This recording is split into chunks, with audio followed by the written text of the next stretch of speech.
परिवार में एक ही घर में 3 लोगों की लाश मिली है। पत्नी और बेटी जो 1.5 साल की है उसकी जिंदा जली हुई लाश मिली है। उसके अलावा जो पति है उसकी लाश मिली है फांसी के फंदे में लटकी हुई। बड़ी चौंकाने वाली बात है, बड़ी चौंकाने वाली ये खबर है। अभी तक की जो हमारे पास जानकारी मिली है उस आधार पे एक पति पत्नी का विवाद हुआ था। विवाद के बाद पति ने अपनी पत्नी और एक छोटी सी 2.5 साल की बच्ची की हत्या कर दी और उसके बाद खुद फांसी लगा के सुसाइड की है। तो आप सोचिएगा, जिनकी पत्नी और जिसकी बेटी जिंदा जल गई हो घर पे, उसके पिता ये कह रहे हैं कि जानबूझकर दामाद ने उन्हें नहीं जलाया होगा। जो भी हुआ है एक हादसा है, ऐसा उस महिला के पिता का कहना है। बाकी इस मामले को लेकर जांच होगी। नमस्कार, जय जोहर, जय छत्तीसगढ़। आप सभी का भिलाई टाइम्स में स्वागत है। भिलाई टाइम्स में आपको लगातार खबरें देखने को मिलती है। जो बड़े बड़े अपराध हो जाते हैं और वो कैसे होते हैं उसके पीछे की वजह भी आपको देखने को मिलती है। भिलाई टाइम्स में आपको बताते हैं कि रायगढ़ में एक परिवार में एक ही घर में 3 लोगों की लाश मिली है। पत्नी और बेटी जो 1.5 साल की है उसकी जिंदा जली हुई लाश मिली है। उसके अलावा जो पति है उसकी लाश मिली है फांसी के फंदे में लटकी हुई। बड़ी चौंकाने वाली बात है, बड़ी चौंकाने वाली ये खबर है। लेकिन ये खबर निकल कर आई है रायगढ़ से।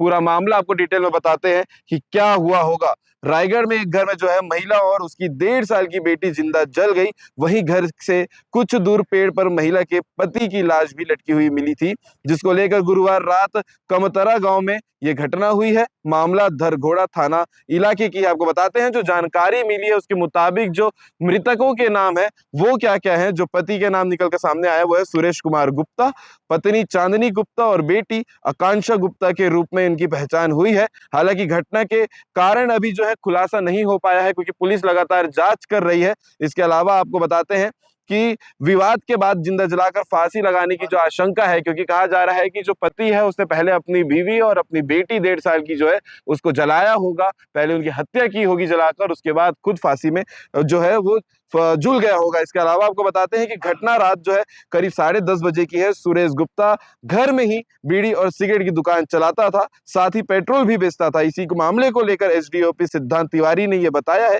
कि 3 डेड बॉडी मिलने की सूचना पर पुलिस पहुंची है और लोगों से पूछताछ कर रही थी। इसके अलावा आशंका जताई जा रही है कि खाना मांगने की बात को लेकर सुरेश गुप्ता जो है उसकी लड़ाई होगी अपनी बीवी के साथ में, जिसको लेकर इतना बड़ा विवाद हो गया कि दोनों बेटी और पत्नी को जिंदा जला दिया गया। उसके बाद खुद फांसी के फंदे में झूल गया। इसके अलावा आपको बताते हैं कि महिला के पिता इस मामले को लेकर क्या कह रहे हैं। हालांकि मृतिका के जो पिता है प्रेम अग्रवाल का कहना है कि पति पत्नी के बीच अच्छे संबंध थे।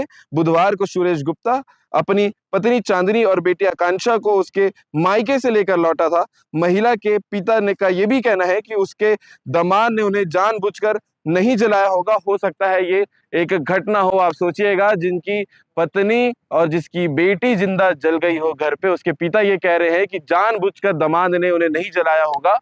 जो भी हुआ है एक हादसा है, ऐसा उस महिला के पिता का कहना है। बाकी इस मामले को लेकर जांच होगी, इस मामले को लेकर आगे कार्रवाई होगी। एसडीओपी जो है इस मामले को लेकर पूरी जानकारी आगे बाइट में बता रहे हैं, आप सुनिएगा। और इस हादसे को लेकर जो रायगढ़ से निकलकर सामने आई है, आप क्या सोचते हैं, आप क्या कहते हैं, जरूर कमेंट करके बताइएगा। लेकिन ये दुखद घटना है कि एक ही घर के 3 लोगों की लाश जो है मिली।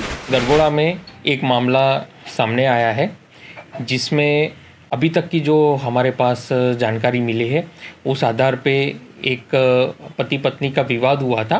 विवाद के बाद पति ने अपनी पत्नी और एक छोटी सी 2.5 साल की बच्ची की हत्या कर दी और उसके बाद खुद फांसी लगा के सुसाइड की है। मामले में अभी विवेचना की कार्रवाई जारी है और तीनों में मर्ग पंजीबद्ध कर अग्रिम कार्रवाई की जा रही है। किस कारण से हत्या की गई है? अभी तक की जो हमारी जानकारी मिली है कि आपसी विवाद के चलते पूरी घटनाक्रम हुई है और अभी मौके पे एफएसएल टीम और सबके द्वारा अग्रिम जांच की जा रही है।